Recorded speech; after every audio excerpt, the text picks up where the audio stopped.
Welcome back, guys. This is my review of Paul Thomas Anderson's One Battle After Another. Now, I'm not going to appear on camera today, guys, because I'm getting over a bit of hay fever and flu and not too well at the moment. So hopefully you can put up with my voice. And despite being a bit under the weather, I do hope to get to the advanced screening tonight of the new film with The Rock, The Smashing Machine, and hope to bring you an on-camera review of that one very soon. But with this new film by Paul Thomas Anderson, has he made a masterpiece? Or is it a divisive, crazy film? So let's look a bit deeper at One Battle After Another.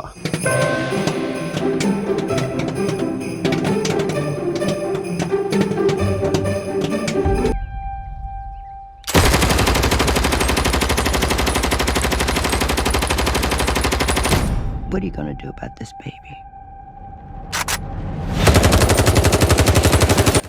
Paul Thomas Anderson is back with another crazy film, where once again audiences will either love it or hate it.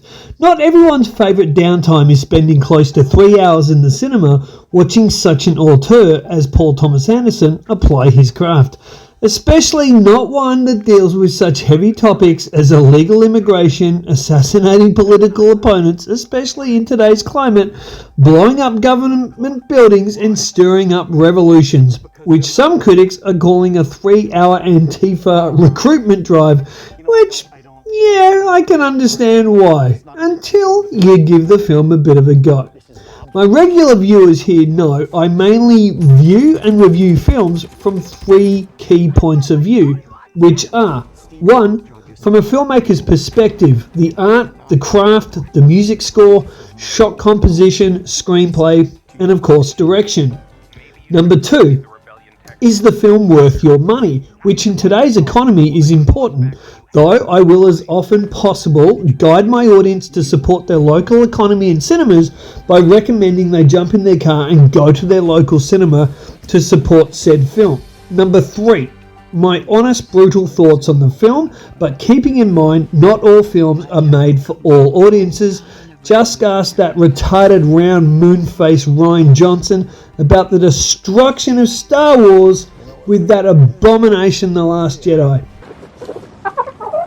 So with that, let's look at One Battle After Another. The story is about 2 revolutionaries, one being Bob, played by a stoned and zoned out Leonardo DiCaprio in a very memorable performance, in a role where he is clearly fully committed, and his female love interest and fellow revolutionary is Perfidia Beverly Hills, played wonderfully by mad and layered Teyana Taylor, who both are part of the revolutionary group the French 75, which we see in the first 40 minutes of the film, blowing up government buildings, freeing illegal immigrants, and basically causing hell. Then we see a 16-year time jump where Bob, now with daughter Willa Ferguson, played by Chase Infinity, are tracked down by Colonel Stephen J. Lockjaw, believing Willa is his daughter after a crazy, almost nonsensical tryst he had with her mother 16 years ago. And it's made all that much crazier as Lockjaw is played by a fully committed Sean Penn in a role that absolutely steals the entire film and will hands down win Penn the Oscar for Best Supporting Actor. Now, in full disclosure, as a proud Christian conservative film reviewer, this film offended me on almost every level in the first half hour, to which I was close to walking out of the cinema. Just seeing it as another Hollywood millionaire filmmaker preaching and teaching his left-wing and moral lessons on how great illegal immigrants are, knowing all the while, if I showed up to Mr. Anderson's home with a busload of illegals from El Salvador that had robbed, pillaged and plundered back in their homeland, that Anderson would not open his doors for them. If you haven't seen the hilarious videos on YouTube and Facebook of pretend illegals being taken to the home of Democratic supporters' homes who want illegal immigrants to remain in America, being asked if these illegals could stay in their home, then I highly recommend it. Their hypocrisy is shown for all to see. Not one of these Democrat voters welcomes the supposed illegals into their homes and they quickly disappear behind locked doors. Well, such is the hypocrisy of those that cry out for illegal immigrants and criminals to be left in the country but not left in their homes. So, I stuck it out as I know Anderson is a writing and directing genius, though not always my cup of tea. And since I am a reviewer who prides himself on reviewing for all audiences, I decided to stick it out, not judge too soon, and to see where it all went. After all, movies, despite any heavy-handed political messaging, are supposed to be entertaining. And once the film shifted to 16 years ahead, the early film I saw, which was a total mess with no story arc, finally started to come together. And boy oh boy, without handing in my Trump MAGA card and Trump sneakers and Trump jacket, I was won over, purely out of the film being original, highly entertaining and absolutely batshit crazy, but in the best of ways. Yes, the film is sneaky in placing more 70s and 80s style revolutionary stories into this time period, and yes, it shows what would today be called ICE agents as deranged racist sex freaks like in Sean Penn's character, where we first meet him with a raging boner. Yes, a raging boner that gets larger the longer his black captor, who holds a gun to his head, spurs him on, calling him the piece of shit that she believes he is, in a scene that had audiences gasping for air in confused laughter. Then we have the Christmas Adventurers, who are basically this film's version of the Illuminati Freemason cult, who in reality do control governments and are clearly behind everything wrong with the world at a political level. Just Google Klaus Schwab and his World Economic Forum nutcases, and George W. Bush, John Kerry and all the others, and their skull and bone fraternities, who are racist and plotting to take over the world in a new world order. That's just fact, guys. That's not tinfoil hat wearing stuff. Ironically here, it's kind of like seeing Anderson make fun of the very people he votes for and supports, the left-wing loons who want socialism and a new world order. But either way, his film provided me with laughs like I haven't had since watching Kamala Harris on the 2024 election campaign trail trying to give a coherent answer behind a drunken hyena laugh. And for that, I'm grateful. And here's where both Benicio del Toro and Sean Penn steal the film out from under everyone. No matter what you can say about the film on the political divide, the performances by the ensemble acting cast are nothing short of brilliant. And though Sean Penn is politically nuttier than cat crap dropped in a bag of pistachio nuts, his Colonel Lockjaw is acting mastery. From his odd jaw and facial tics, to him walking like he's the love child of an Action Man figure and the baddie in Toy Soldiers, with a pole stuck right up his ass, is one of the greatest things I've seen in cinema in the last 30 odd years.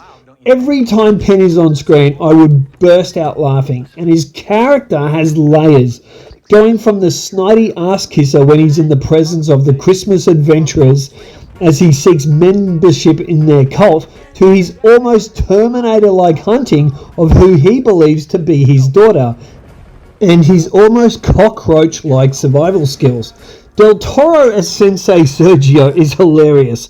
Not sure he'll beat Penn at the Oscars if nominated for a Best Supporting Actor Oscar, but he sure elevates the film with his almost zen, calm-like revolutionary sensei who never gets flustered even when the entire military appears to be on the front door or when smuggling illegals in his tunnels. Chase Infinity, a relative newcomer in her first big screen role as Bob's daughter, is absolutely brilliant. Sharing most scenes with DiCaprio and Penn, she holds her own and marks herself as an actress to watch.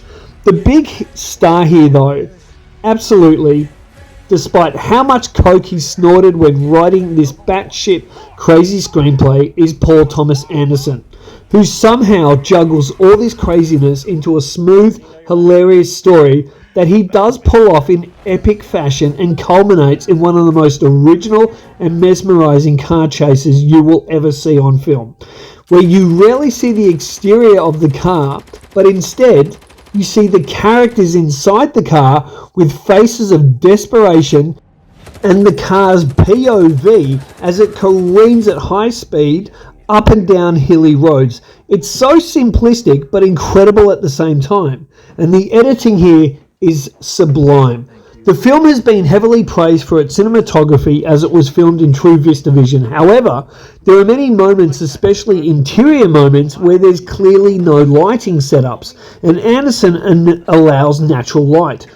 Even if it means his characters going in and out of darkness in shots, especially in houses, sitting in a living room chair, etc. Now, to be honest, this not only allows for quicker filming, but I believe it was totally intended, as Anderson seems to have wanted to have his lighting as organic as possible, natural, and not flood scenes with light or colour.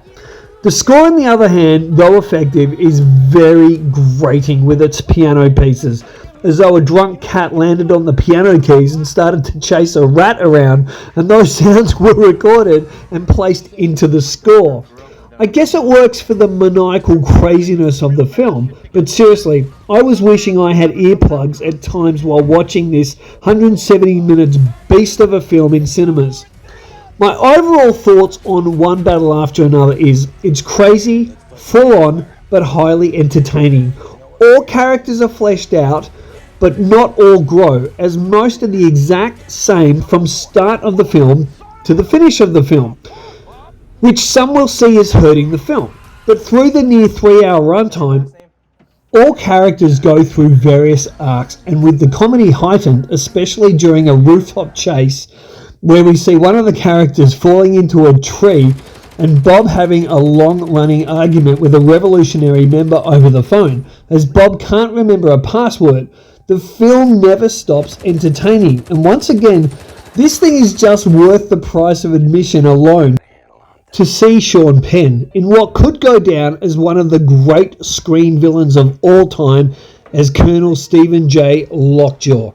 Hand the man the Oscar now. And as for my score, I am handing the film a great time in cinemas, which is scored with a 9.5. Just for making my ass laugh so hard for most of the near 3-hour runtime. If you like this review, please drop a like, consider subscribing, and please leave a comment, as I love hearing your thoughts. Until my next review, which will be The Smashing Machine, don't forget to look deeper into film.